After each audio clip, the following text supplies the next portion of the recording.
पिछले वीडियो में आप सबने देखा कैसे अयान को बर्बाद करने के लिए रुद्र ने अवघड़ के साथ मिलकर रचा एक बड़ा ही खतरनाक खेल। आखिर क्यों अयान ने किया शादी से इनकार? आइए अब जानते हैं आगे की कहानी में क्या हुआ। तो कहानी की शुरुआत होती है रुद्र जब कपड़ा लेकर अवघड़ के पास गया और अयान के शरीर का पहना हुआ कपड़ा उस अवघड़ को दे दिया। फिर वो अवघड़ ने अपने काले और नापाक जादू के अमल से अयान के नाम का एक पुतला बनाता है और उस पुतले में वही अयान के शरीर का कपड़ा को काट कर उसी कपड़े से उस पुतले को बुनता है। और जब पुतला बनकर तैयार हो जाता है तो फिर वो अवघड़ एक उल्लू लेकर शैतान के सामने अपने अमल के जरिए उसी उल्लू पर सिंदूर लगाकर उल्लू की बलि देकर उस शैतान को खुश करने के लिए भेंट चढ़ाता है। फिर उस उल्लू के दिल को निकाल कर उसके दिल के खून लेकर एक ताबीज लिखता है। फिर उस ताबीज को उसी पुतले के सर पर बांध देता है। फिर सुअर के खून में कुछ कीलों और सुई को डालकर काफी देर तक अपने नापाक और काले अमल को पढ़ता है। जब उसका अमल पूरा हो जाता है तो उसमें से वो कील को लेकर अयान के बने पुतले में जहाँ सीना यानी शरीर में जहाँ दिल होता है बस उसी तरह उस पुतले के दिल की जगह पर गाड़ देता है और उस सुई से इस पुतले के पूरे शरीर में अपना अमल लिखने लगता है। जैसे पुतले के हाथों में पेट पर, सीने से लेकर माथे की जगह और पूरे पीठ पर भी लिख देता है। अवघड़ अपना गंदा और नापाक अमल लिख रहा था और अयान के पूरे शरीर की बंदिश कर रहा था और रुद्र दूर में बैठकर ये सब होता देखकर खुश हो रहा था और मन ही मन सोच रहा था उसका बिछाया जाल में वो कामयाब हो रहा है। उधर अवघड़ अपना अमल पूरा करने के बाद रुद्र को आवाज देकर अपने पास बुलाया और कहने लगा, अभी तक सिर्फ 30% ही काम हुआ है। पूरा बंदिश करने के लिए अयान के सर का बाल और नाखून भी चाहिए होंगे। जिसके बाद रुद्र ने बोला, मैं वो सब भी ला दूंगा। फिर वो अवघड़ ने रुद्र को बोला, मुझे 3 रातों का मुकम्मल अमल करना होगा। इसमें बहुत पैसे लगेंगे क्योंकि इस अमल के लिए मुझे 11 अवघड़ों की जरूरत होगी। साथ ही एक मरी हुई कुंवारी लड़की का शरीर और भी बहुत सारे सामान लगेंगे। इसलिए ये अमल करने में बहुत खर्चा आएगा। फिर रुद्र ने कहा, आपको सारे पैसे मिल जाएंगे, बस आप इस काम को अच्छे से अंजाम दीजिए। जब मैं सर के बाल और नाखून लाऊंगा उसी समय आपको सारे पैसे दे दूंगा। फिर अवघड़ ने बोला, तुम ये सब ले आओ, तब तक मैं मरी हुई कुंवारी लड़की का इंतजाम करता हूँ। साथ ही अपने अवघड़ भाइयों को भी बुलवाता हूँ। फिर रुद्र वहां से चला गया। इधर अयान और उसकी छोटी बहन की शादी की तारीख रखा चुकी थी क्योंकि ना अयान और अयान के घर वालों को ये सब पता था कि उनके बेटे अयान के साथ इतना नापाक खेल रचा जा रहा है। उधर रुद्र इस नापाक खेल में शामिल दोस्तों के पास गया और उन सभी को पूरी कहानी बता दी कि इस काम को अंजाम देने में बहुत खर्चा हो रहा है। आप सभी लोग पैसा दीजिए मुझे ताकि आगे का काम को अंजाम दूं।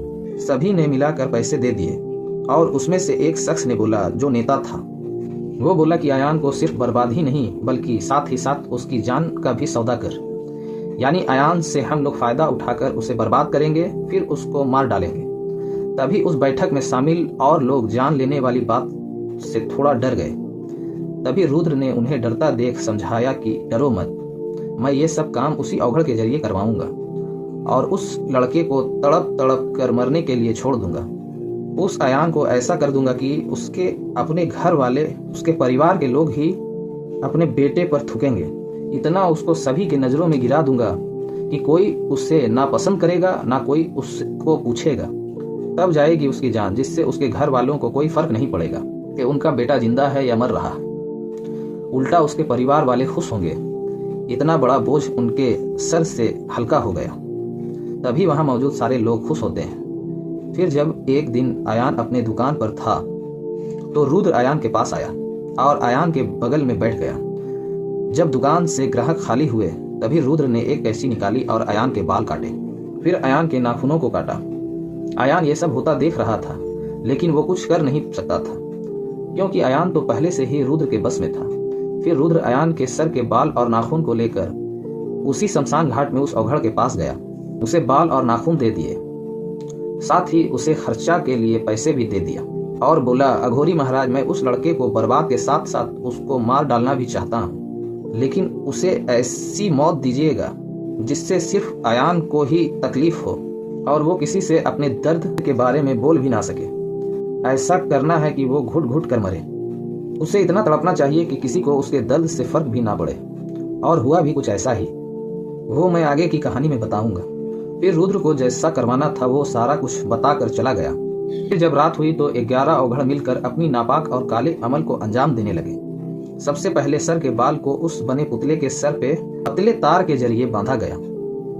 फिर मरी हुई कुंवारी लड़की की चिता से उसके कंकाल को एक औघड़ ने लाया था। उसे निकालकर 11 औघड़ों के बीच में रख दिया गया और उस पुतले को भी बीच में रख दिया और नाखून को उसी सुअर के खून में डुबो दिया। फिर 11 औघड़ मिलकर पुतले और जली हुई लड़की के कंकाल के किनारे घेरा बनाकर बैठ गए और अपना नापाक अमल करने लगे। पुतले पर सरसों, सिंदूर, चमगादड़ और भी बहुत सारे सामान जिससे औघड़ों का अमल पूरा होता, वो सारे सामान को आयान के पुतले के पास रख दिया। फिर सारे औघड़ मिलकर अपनी काली शक्तियों से उस कुंवारी लड़की की भटकती हुई आत्मा को, जिसे हम भूत कहते हैं, उसी भूत को अपने कब्जे में करके 11 औघड़ों के बीच में बुला लिया और उस आत्मा को शैतान को भेंट में चढ़ावा दे दिया। क्योंकि अगर औघड़ जिस शैतान की पूजा करते हैं उसे खुश नहीं किया तो उन सभी का अमल मुकम्मल नहीं हो पाता, क्योंकि ये कोई आम अमल या बंदिश नहीं थी, बल्कि इस अमल में जान का सौदा भी शामिल था। फिर उस शैतान ने भेंट को ले लिया और उन औघड़ों ने अपनी काली अमल की पढ़ाई को पढ़ना चालू कर दिया और सभी 11 औघड़ अपने काले अमल के जरिए ऐसा ऐसा मौत का शैतान को बुलाया जिसे वो औघड़ अपना गुलाम बनाकर रखे थे, ऐसे ही कामों के लिए। क्योंकि औघड़ सिर्फ अमल करते हैं और उसी अमल के जरिए गुलाम बने शैतानों को काबू में करते हैं और उससे जो चाहे जैसा चाहे काम करवाते हैं। और हुआ भी कुछ ऐसा ही। ऐसे ऐसे खूनी और नापाक शैतानों को आयान के पुतले पर बांधा कि यकीन करना तो दूर, लोग ये सोच भी नहीं सकते। फिर पुतले पर बांधने के बाद 3 दिनों का औघड़ों ने अमल किया और कुछ सालों का टाइम भी मुकर्रर कर दिया। उसी मुकर्रर टाइम पर आयान की जान वो शैतान ले लेंगे, क्योंकि सालों की बंदिश में वो शैतान आयान के जिस्म को अंदर से खा रहे थे और अंदर ही अंदर खोखला कर रहे थे। वो सारे शैतान आयान के ऊपर हावी हो गए थे और आयान के शरीर में ही रहने लगे। जब रुद्र को पता चला कि आयान की मुकम्मल बंदिश हो गई है तो वो बहुत खुश हुआ और अपने साथियों से मिला और मिलने के बाद एक प्लान बनाया। जो शख्स आयान को माल देता था उसी डीलर को फंसाया जाए आयान से पैसे टालने के लिए। फिर रुद्र के साथियों ने भी रुद्र का साथ दिया, क्योंकि वो बड़े लोग थे और उनकी पहुंच भी ऊपर तक थी। फिर वो लोग अपने पहुंच और पैसे के पावर के जरिए आयान को माल देने वाले डीलर को धमकाया, यहाँ तक कि पुलिस को भी अपने इस काम में पैसे देकर शामिल कर लिया और उस डीलर को जान से मारने की धमकी देने लगा। वो डीलर ये सब देखकर बहुत डर गया और उन लोगों का साथ देने का सोचा। फिर प्लान के मुताबिक वो डीलर आयान को उसके दुकान से दूर माल देने को बुलाया और आयान उसके पास जाकर माल लेने लगा, क्योंकि वो डीलर आयान से बोला, मेरे बारे में और भी दुकानदार जान गए हैं और वो लोग भी मुझसे माल मांग रहे हैं। इसी मजबूरी में आयान उस डीलर से माल लेने उसके बुलाए पते पर जाकर माल लेने लगा। और एक दिन रुद्र और उनके साथियों के मुताबिक वो डीलर आयान से एक बहुत बड़ा डील किया कि मैं इस बार बहुत सारा माल उठा रहा हूँ, जो तकरीबन 1 करोड़ के आसपास का होगा, और मैं चाहता हूँ कि ये सारा माल मैं आपको ही बेचूं। तो आयान सोचने लगा कि ये बहुत बड़ी रकम है, मैं इतनी बड़ी रकम कैसे दूंगा। तभी वो डीलर ने आयान को बोला, आपको एक बार में पैसे देने की जरूरत नहीं है, बल्कि थोड़ा थोड़ा करके कुछ दिनों के अंदर में मुझे दे दीजिए, क्योंकि अभी त्यौहार आने में समय है।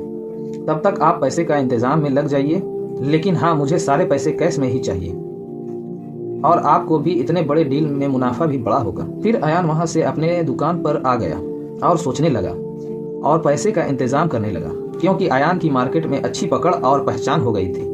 तो आयान के कहने पर लोग आयान को एडवांस देने लगे।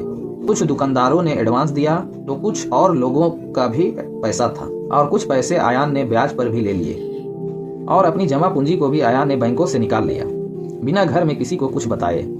आयान उस डीलर को पैसे पे पैसे दिए जा रहा था, क्योंकि आयान का दिमाग शैतानों के हाजिर होने के बाद काम करना और कुछ समझ पाना बंद कर दिया था और सभी से कर्ज लेकर उस डीलर को सारे पैसे दे दिया। उसी पैसे में रुद्र का भी पैसा था और रुद्र ने आयान से ब्लैंक चेक भी ले लिए थे।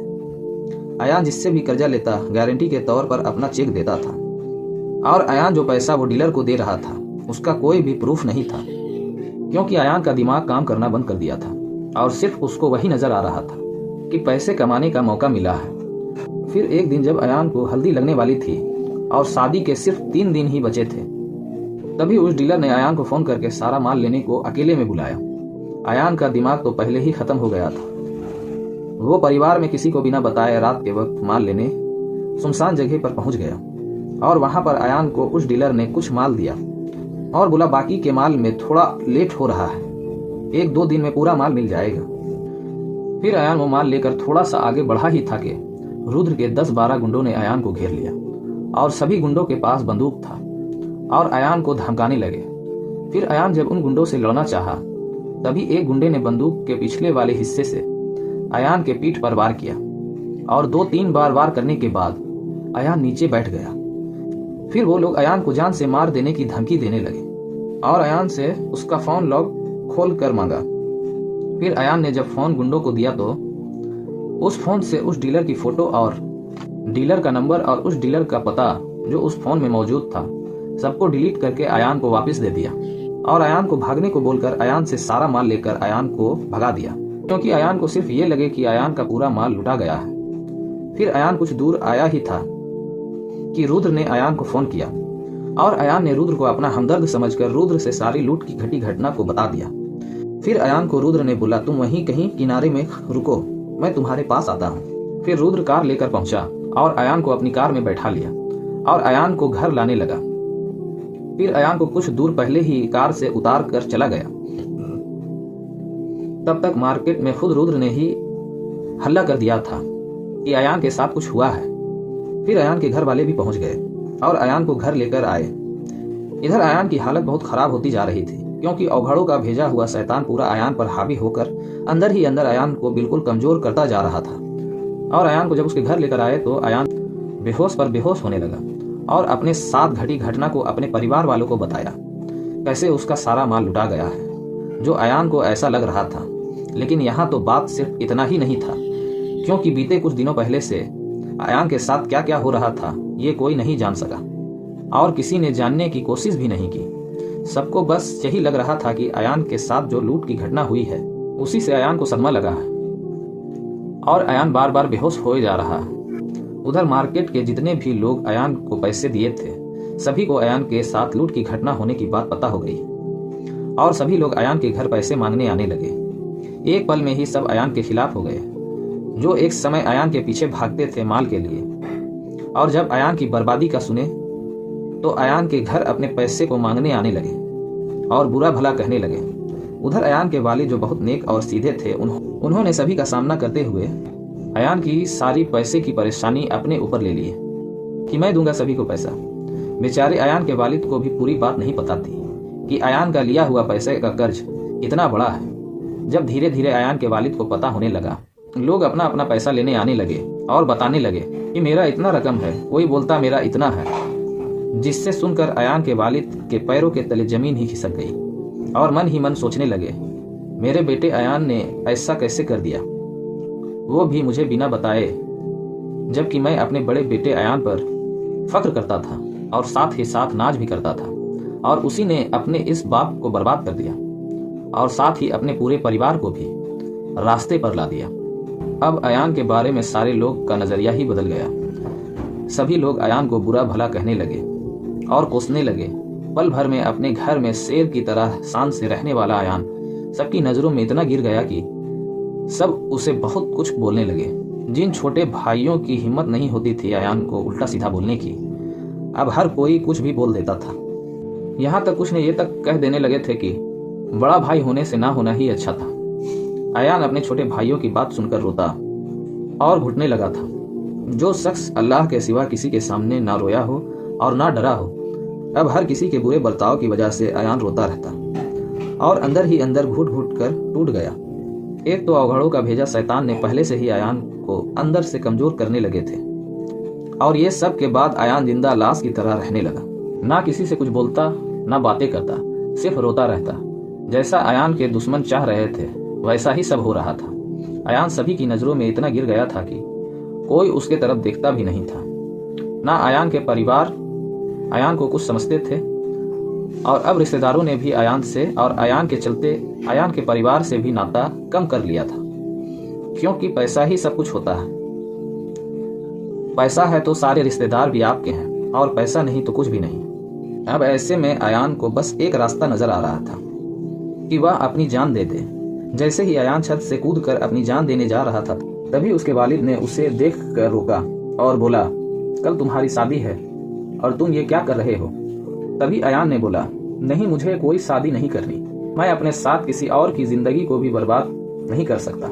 फिर अयान के वालिद ने कहा, जरा उस लड़की और उसके परिवार के इज्जत के बारे में सोचो। वहां अगर बारात नहीं पहुंची तो क्या होगा?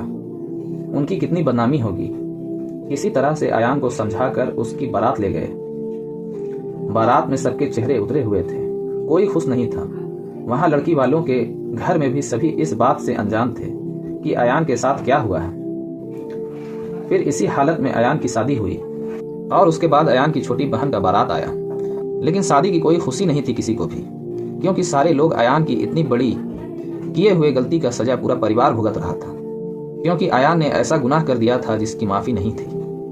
क्योंकि अगर उस समय अल्लाह भी आकर ये बोल देता कि अयान की गलती नहीं है, तब भी कोई ये मानने को तैयार नहीं होता। उधर एक नई लड़की अयान की जिंदगी में अयान की शरीके हयात बनकर आई थी। अपने बहुत सारे अरमान लिए, जैसे हर लड़की का होता है। उसे उसका ससुराल ऐसा मिले जहां उसे सब लोग इतना प्यार करें कि उसे अपने मायके की याद ना आए, और सबसे ज्यादा किसी शख्स से ये उम्मीद होती है तो वो उसके शौहर से होती है। लेकिन यहाँ तो अयान खुद अपने आप में नहीं था, तो वो अपनी अहलिया को क्या ही देखता। लेकिन उस बेचारी को भी क्या ही पता था कि उसके शौहर के साथ क्या क्या हुआ है।